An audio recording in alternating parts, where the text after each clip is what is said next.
Hello, beautiful people. This is yours truly, Christine, with Exhibit Africa Inc. I'm excited one more time to be back to share yet another beautiful country from the continent of Africa. And the country we're going to be talking about today is Somalia. So today's series compiled by everyculture.com, courtesy of Exhibit Africa Ubuntu Initiative. So without any further ado, let's get started because we have a lot to unpack as far as Somalia goes. But I want to quickly remind you, if you've missed if you've missed the previous series, we started off with letter A. Right now we are letter S for Somalia. So please check back so that you can catch up on some of your favorite countries in between letter A and S. And if you've been following me, I want to thank you so much for coming back. And for everybody that's new, welcome. So this is yours truly, Christine, with Exhibit Africa Inc. Once again, I'm excited to have you. So let's get started. And as usual, we're going to start off with the culture name, the orientation, location and geography, the demographics, the languages, and symbolism. So let's get started. One more time before we continue, I just want to remind you that some of the events I'm going to be covering in today's series might be outdated. However, feel free to engage and share any updated information. Okay, so let's look at the culture name. So the culture name is Somali. The alternative names are alternative name is Somali Democratic Republic or Somalia. Okay, so let's dig into the orientation. So Somalia was known to the ancient Egyptians as the land of Punt. They valued its trees, which produced the aromatic gum, resins, frankincense, and myrrh. Punt is also mentioned in the Bible, and ancient Romans called it Cape Aromatica. Somalia is named for the legendary father of the Somali people, Somal or Somali. The Somali people share a language, Somali, and most are Muslims of the Sunni sect. Somalians live in northern Kenya, in the Ogaden region of eastern Ethiopia, and in Djibouti, in the northwest of Somalia. In spite of the national boundaries, all Somalis consider themselves one people. The unity makes them one of Africa's largest ethnic groups. Okay, so let's move on to location and geography. Somalia is one of the outer edge of the Somali Peninsula. Somalia is on the outer edge of the Somali Peninsula, also called the Horn of Africa, on the East African coast. It's bordered on the north by the Gulf of Aden, and on the east by the Indian Ocean, and on the southwest by Kenya, and on the west and northwest by Ethiopia and Djibouti. At approximately 246,200 square miles, Somalia is about the size of Texas. Its coastline extends about 1,800 miles. Somalia is hot for much of the year, with 2 wet and 2 dry seasons. Vegetation is generally sparse except in the area between the Juba and Sabere rivers in south central Somalia. A semi-arid plain called the Gaban runs parallel to the northern coast of Somalia. The Karakar Mountains extended from Somalia's northwestern border to the eastern tip of the Horn of Africa, with the highest point, Sheba Berries, at 7,900 feet. South of the mount ranges, a central plateau known as the Hood extends to the Shebere River and westward into the Ogaden region of eastern Ethiopia. During the rainy seasons from April to June and from October to November, this area provides plenty of water and grazing land for livestock. Somalia's two rivers, the Juba and the Shebele, flow from the Ethiopian highlands into the southeastern Somalia.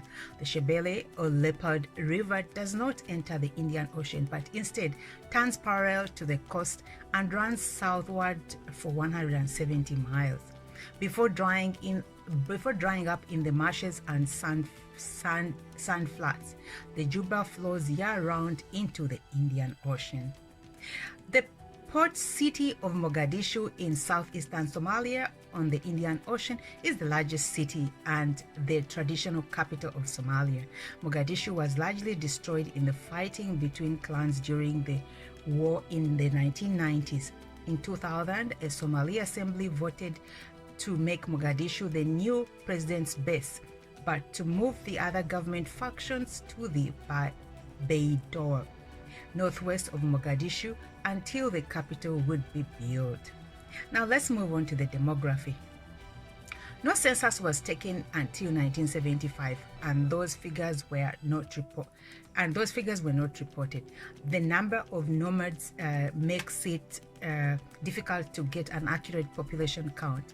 Population estimates have been made based on the 1986 and 1987 census, which recorded a population of 7.1 million. In spite of the death toll due to the famine and in spite of the death toll due to the famine and civil war in the 1990s, the 2000 population estimates range from 9 million to 14.5 million. About 3/4 of the people live in rural areas and 1/4 in the cities. Ethnic Somalis make up about 95% of the population. The remainder are Indians, Pakistanis, and other Asians, Arabs, Europeans, and groups of mixed ancestry. Now let's move on to the linguistic affiliation. All Somalis speak Somali, the official language in the Afro-Asiatic family of languages. Somali is an Eastern Cushitic language. Somali did not become a written language until January 1973. Common Somali is the most widely spoken dialect, but Coastal Somali and the Central Somali are also spoken. Somalis frequently use wordplay and humor in everyday communication. Let's move on to the Arabic language. The language of the Quran is spoken and read for religious purposes. A small percentage of Somalis also speak Italian, and a growing number speak English. Educated young adults from well-to-do urban families may speak 5 to more languages. Let's move on to the symbolism. The most widely recognized symbol is the camel, because it provides transportation, milk, meat, income, and a status to the majority of the Somalis. Other symbols of Somali are the five-pointed white star on the Somali flag, and the crescent, which represents the new moon and is a universal symbol of the Islamic faith. Each point of the star represents a land that is home to Somali people. The portion within the national boundaries was divided into two territories, Italian and British. The Ogaden region of Ethiopia, the northern frontier district of Kenya, and Djibouti. Somalians hope that one day all these territories can become a unified Somali nation. The leopard is considered the national symbol of Somalia. 2 African leopards adorn the national emblem, a 5-pointed white star on the blue line shield with a gold border. Now let's move on to, I believe that's, I think, the old flag, because the current flag is totally different, but please feel free to update us on what's current. Okay, let's move on to the history and ethnic relations. Emergence of the nation. The origin of the Somali people is uncertain. Current theories suggest that the Somali originated in the southeastern Ethiopian highlands and migrated into northern Kenya during the first millennium BCE. They then gradually migrated northward to populate the Horn of Africa by CE 100. The Somalis are tall and wiry in stature, with aquiline features, elongated heads, and light brown or black skin. Somali women are known for their beauty. Arabs introduced the Islamic faith to Africa beginning in the 7th century. By the 10th century, Arab trading posts thrived in southern Somalia along the Indian Ocean. This included Mogadishu, established as the first Arab settlement in East Africa. The city was at the height of its influence and wealth during the 13th century, when it controlled the gold trade on the East African coast. Most Somalis converted to Islam by about 1100. They joined with the Arabs in fighting the Islamic holy wars against Ethiopian Christians in the 15th and 16th century. By the 18th century, the Somalis had defeated the Omoro people, who had threatened both Muslims and Christians in Ethiopia and Somalia. The Somalis became the dominant people in the land. Europeans became interested in Somalia during the 19th century, beginning with its exploration by British adventurer Sir Richard Burton in 1854. Interest grew when the Suez Canal opened in 1869 and in 1887. In 1887, Britain declared the northern Somalia coast a protectorate known as British Somalia. The French claimed the far western coast, now Djibouti, and at about the same time naming it French Somalia. Italy took control of the southern Somalia, including Mogadishu, in 1889, naming it Italian Somalia.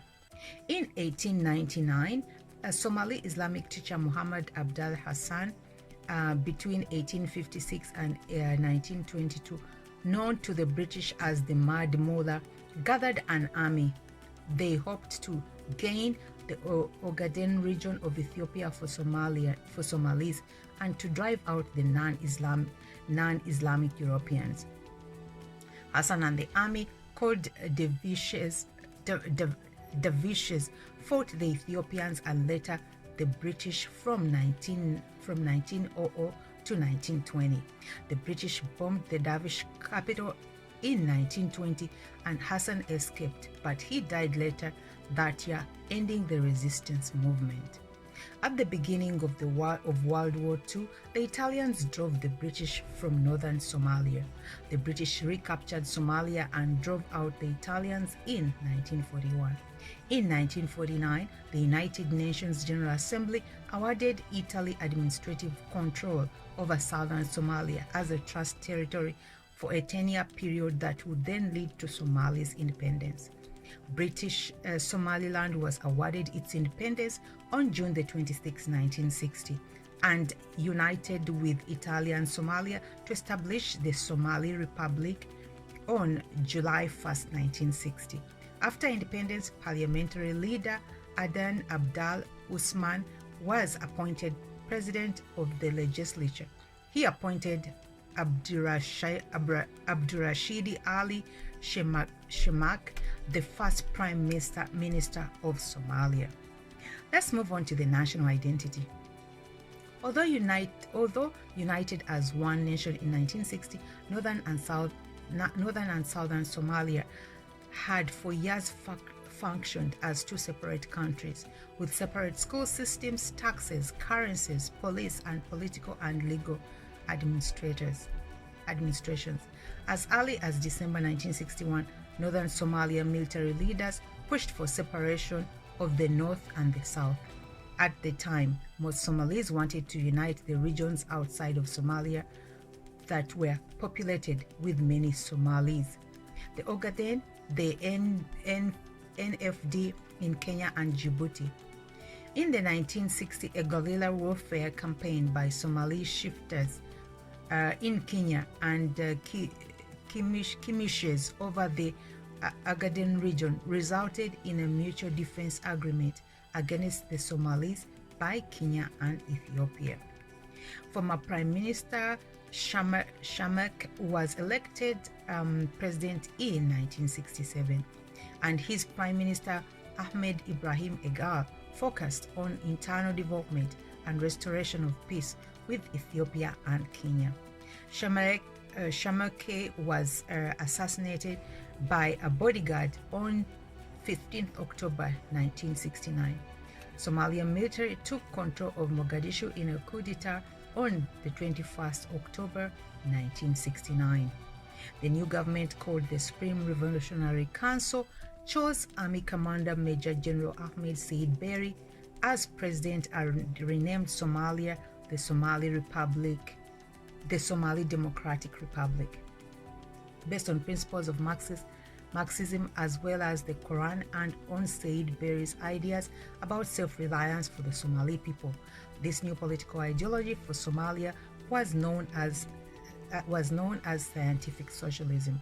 Somalia was engaged in the Ogaden War with Ethiopia in 1977 to 1978. Defeated, Somalia suffered an economic decline, and there was growing national opposition to Said Berry's leadership, nearly a one-man government by 1982.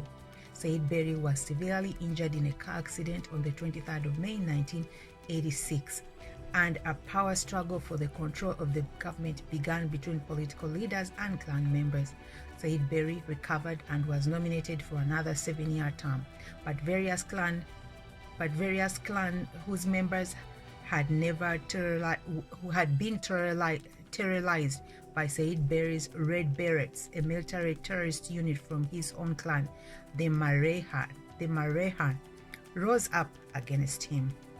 In 1990, members of the Hawiye clan of South Central Somalia formed the United Somali Congress, and in December they stormed Mogadishu and defeated the Red Berets. Said Berry escaped to Nigeria. The USC leader Muhammad Ali Mahdi was appointed president, but the Highway sub-clan leader General Ahmed Farah Aidid of the Habi-Gebil sub-clan was also claimed power. The two disagreed on forming a central government for Somalia, and the civil war began. Somalia civilians suffered the most in the unstable years that followed. It was estimated that some 300,000 Somalis died between 1991 and mid-1993. Although international relief organizations sent food and supplies, much was stolen by bandits and warring clan members before it could reach those people who needed it most. United Nations General Secretary Boutros Ghali arranged a truce between Mahdi and Aidid in December 1992, but clan members continued to fight. The United Nations led Operation Restore Hope in 1992, and the United Nations countries sent food and supplies, along with soldiers, to ensure that they reached the people.